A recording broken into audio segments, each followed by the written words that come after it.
Hi, and welcome back to Beans and Bezels. This is the fourth Ming watch that I've bought and reviewed, and this is the third one that I've picked up on the secondary market. If you watched my review of the 2701, I talk about some of the reasons why I enjoy the Ming design language and why I'm drawn towards this brand in general. I know there's been a bit of controversy lately, and I don't want to get into that here as that isn't the purpose of this review. This is the 1706 in copper and is one of 300 pieces made in 2019. This was a follow-up to their debut release, the 1701, and I reviewed that watch on my channel last year. This watch had a retail price of 1250 Swiss francs, which is roughly 1350 US dollars. I paid significantly more for this watch, but I plan to review it as I would any other $1350 watch. And that hefty premium that I paid can be thought of as a measure of how badly I wanted it. And why did I want it that badly? I love the dial color, an updated dial design from the 1701, and I think Ming nailed the copper and salmon tones with this watch, and was slightly ahead of the curve. This watch also won a GPHG award in 2019 in the Horological Revelation category, and I think that played a crucial role in Ming's meteoric rise to fame. Let's check it out. I measured the case to be 38mm in diameter, 44mm from lug to lug, and 10.1mm in height. The case shape and proportions are nearly identical to the 1701. Apart from the minor difference in height, the 1706 is made of stainless steel and not titanium. I've had two titanium and two stainless steel Ming watches, and I think I prefer the steel ones. The additional weight helps it feel more substantial, and I think their steel looks a bit nicer when polished too. The sides of the case are brushed and extend out into their polarizing but unique flared lugs. I personally love these lugs, and I think this design went a long way in differentiating Ming from all the other watches out there.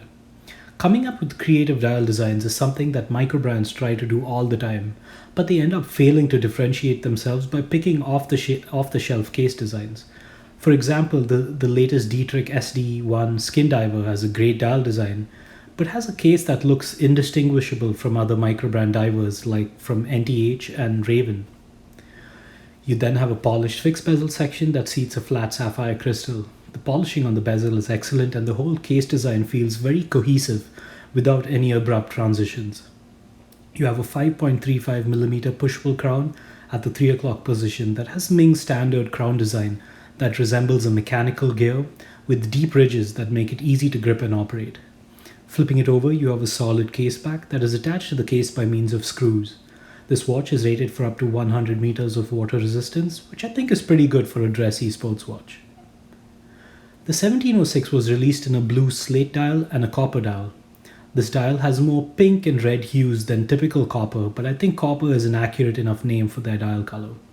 I know the salmon dial loving crowd have openly welcomed this watch as one of their own, but it seems like anything passes off as a salmon dial these days. The outer ring is circularly brushed with fine grains or ridges, above which sits a sleek sapphire plate.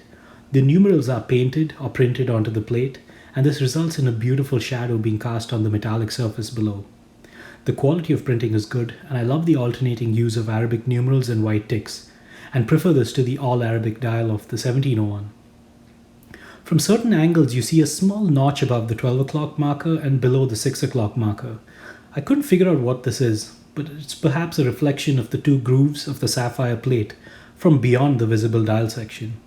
You don't see it when looking at the dial head-on, but only as you view it diagonally. I'll be scratching my head over this for a while. Moving inward, you have a beautiful pattern in the center of the dial, which combines raised polished elements and recessed brushed ones that emanate radially from the center of the dial. I love this texture on the 1706 watches, and I like that it's a lot more prominent than the one on the 1701. The 1706 got a completely new set of hands, with a polished steel frame and large loom fill sections. I like this more than the entirely painted 1701 hands, and I think it just looks much neater here. The finishing on the hands is great and the proportions are excellent too. The pinion is exposed, revealing the stem of the missing seconds hand. I'm usually not a fan of this and prefer it to be capped, but I think it somehow works here. I think a polished cap pinion would draw too much attention to itself and would take away from the rest of the dial. The exposed second stem feels like a focus of expansion point for the dial pattern, and I kinda dig it. Overall, this dial looks stunning. I found it difficult to capture the exact color and I think most people have similar issues since no photograph or video I've seen of this watch prepared me for seeing it in person. It's very dynamic and also inverts based on perspective and lighting. Great stuff here. When I reviewed its predecessor, the 1701, my only real criticism was the slightly underwhelming loom on the hands. The design of the hands meant that only a few layers of loom were applied on a solid hand structure, and that resulted in a grainy and weak appearance. But Ming changed up the hands for this watch using a steel frame with large loom fill sections. I think this is a huge improvement on the design as well as for the low light legibility. The rest of the loomed elements have stayed pretty much the same and fades a bit quickly, but the hands glow much brighter and hold their charge reasonably well.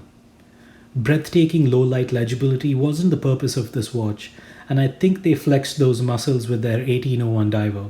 Here the loom is mostly for design, but is still moderately legible through the night because of the hands. This watch uses an ETA 2824-2 top grade movement.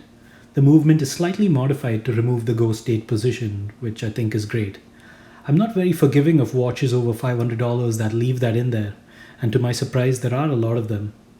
But there's not really much else to say about this movement. It's a tried and tested, easily serviced, easily replaced, reliable movement that keeps good time. At $1,350, given where their budget was focused, I think this is an excellent choice and I have no complaints. On my time grapher, I observed roughly plus 4 seconds per day in the dial up position and plus 6 seconds per day in the crown up position. I'm perfectly happy with these numbers and I think they did a good job here. This watch did not ship with a bracelet, but their universal bracelet looks fantastic on this watch. I reviewed this bracelet in detail in my review of the 1801 diver, so I won't revisit that here, but I think that the bracelet works better on their more dressier pieces like this one than it did on their diver. I haven't been able to take this off since I put on this watch. It's just fantastic. Excellent build quality, finishing and comfort. There are no on-the-go adjustments, but for a dressier watch like this, I think it is reasonable. This watch wears nearly identically to the 1701, and that's because the case is the same with a diameter of 38mm and a lug-to-lug width of 44mm. These proportions wear well on my 6.5-inch wrist and suit the dressy sports watch aesthetic well. The height has increased from around 9.5mm on the 1701 to around 10.1mm on this one because of the transition from a hand-wound Sellita SW210-1 to this ETA 2824-2 movement. The difference is practically negligible since that height just adds a bit more curvature to the case back. I love how this watch wears on my wrist and I have no complaints whatsoever. I have noticed that it tends to look smaller and more dressy when on a strap and looks bigger on the metal bracelet. So to wrap this up, I love this watch, and at the original retail price of $1,350 I think you got an incredible watch. You got a unique color, a unique dial design, a unique case with excellent finishing, and an overall package that just feels like quality. Unfortunately, as these prices start to blast off into the stratosphere, the actual watch remains the same. So whatever price this watch ends up at, I'll just say it's a very, very good watch for $1,350. And I'm happy paying the extra premium to be able to experience it and own it.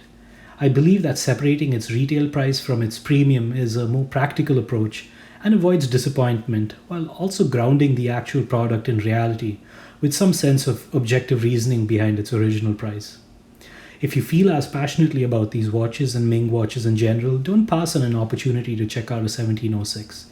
I think it's a great improvement over the 1701 and one that I won't believe will be easily eclipsed by the upcoming 1709 release either. But more on that in a few months. As always, thanks for watching and don't forget to read my other reviews in the link below.